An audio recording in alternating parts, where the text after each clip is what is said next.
I'm Dr. Ken Landau. Let's talk about Lyrica. Lyrica is very important because it's advertised so frequently. Question is, does it work for its intended purposes, and how much does it cost?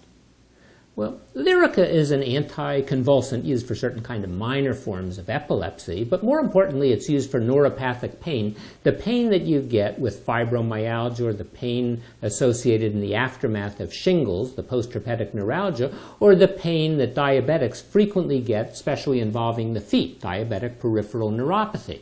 In Europe, it's used as a medicine to help you sleep and for generalized anxiety disorder. Now, it's a testimony to big advertising and big pharma.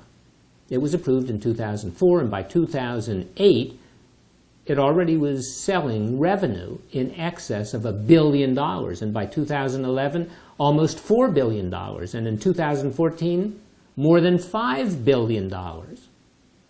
The drug company behind it, Pfizer, has spent more than $1 billion on direct-to-consumer advertising.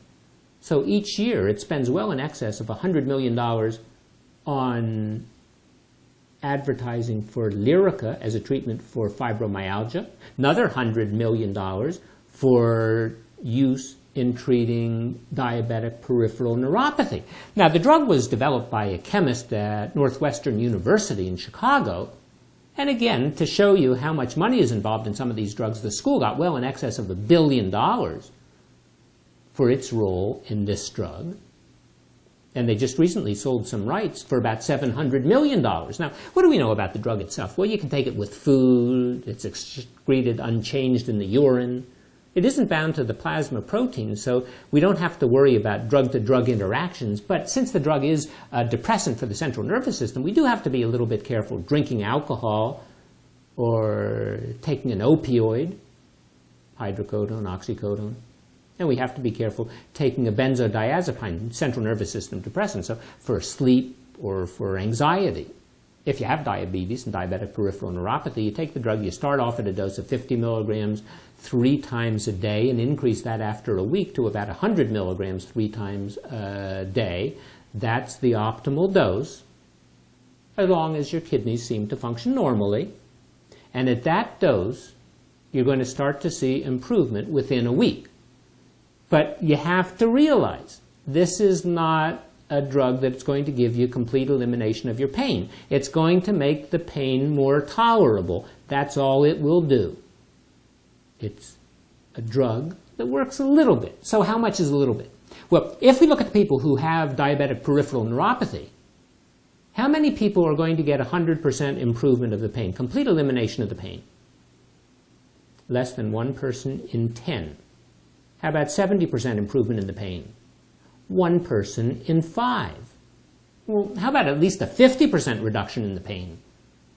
Well, less than half of the people taking Lyrica going to get 50% improvement of the pain. And if you take a higher dose, you get more side effects. It won't work any better. And if you take a lower dose, it won't work at all. So the number of people who have to be treated to get at least 1 person who has 50% reduction in the pain, we got to treat 5 people at least. Well, that's not all that great. Well, how about with fibromyalgia? And that's even worse. So if we look at fibromyalgia, for a 20% improvement of the pain, 50% of the people, that's what they're going to get. And if we look at post-herpetic neuralgia, well, 50% of the people only going to get maybe about a 20 or 30% reduction in the pain. So the drug doesn't seem to be nearly as effective as it's advertised. And as a matter of fact, in a recent study, it was found that for diabetic peripheral neuropathy, you couldn't tell the difference between the people taking the drug, the Lyrica, and the people taking placebo. They seemed to both receive about the same amount of benefit. So what you also have to realize is that if we look at the pain relief associated with this particular drug, with Lyrica, it's not going to be very significant. And a significant number of people taking any dose of the medicine are going to receive either trivial or no benefit. And then the people taking the Lyrica may have some side effects. So probably 30 or 40% of people who take the drug are going to complain of dizziness and sleepiness. They're going to have difficulty driving, going to be unsafe to drive a car, and it's going to continue in about a third of those people until they stop taking the drug. And a significant number are going to develop some angioedema, some swelling of the head and neck, especially if they happen to be taking an ACE inhibitor for their blood pressure. And we know that hypersensitivity reactions are frequent. These include hives and wheezing and shortness of breath. And we're going to find a significant number of people, about 1 in 11, are going to gain in excess of 7% of their body weight. So they're going to get heavier, and that's not the greatest thing, obviously, if you're a type 2 diabetic and you're already heavy to begin with. And that's not associated with how much you weigh when you start taking the drug. And we also know a significant number of people are going to complain of blurred vision. And as a matter of fact, a lot of the people are going to stop taking the drug because of the side effects. So among the people who have diabetic peripheral neuropathy, 1 in 11 are going to stop taking the drug. And if you have fibromyalgia, 1 in 5 people, 20% of the people are going to stop taking the drug because of side effects, because it doesn't work.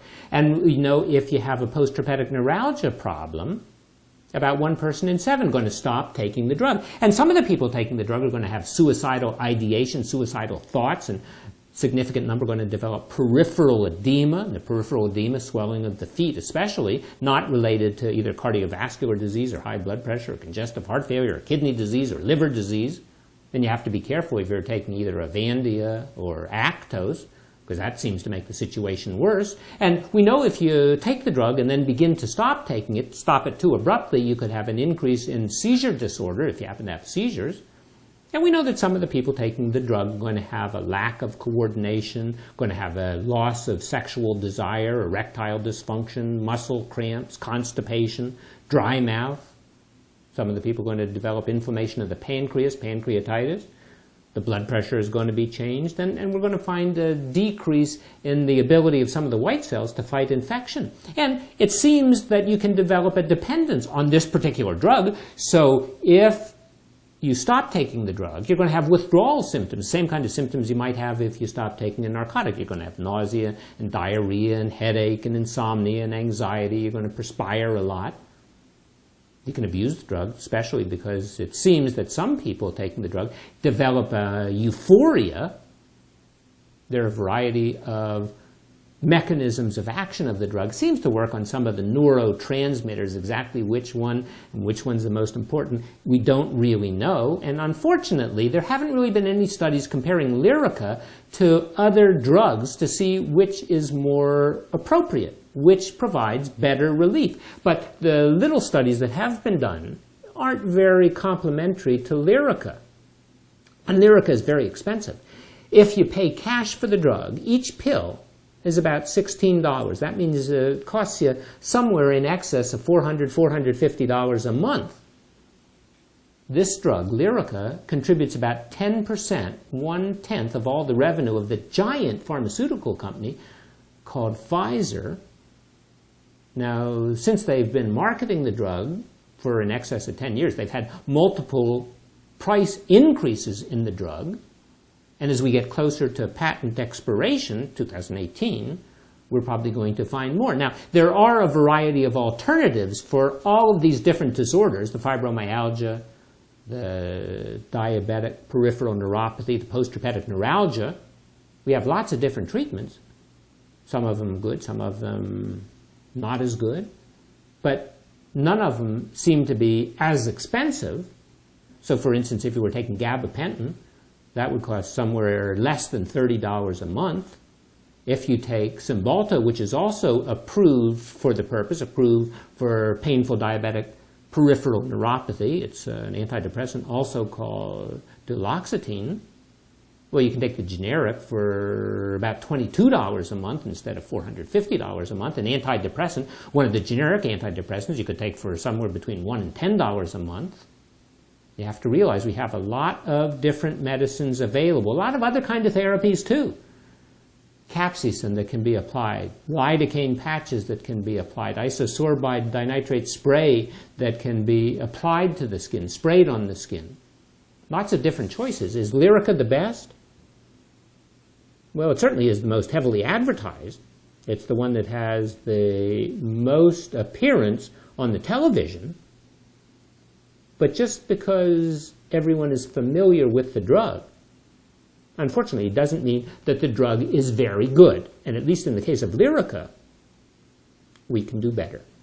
Thanks for watching. I'm Dr. Ken Landau.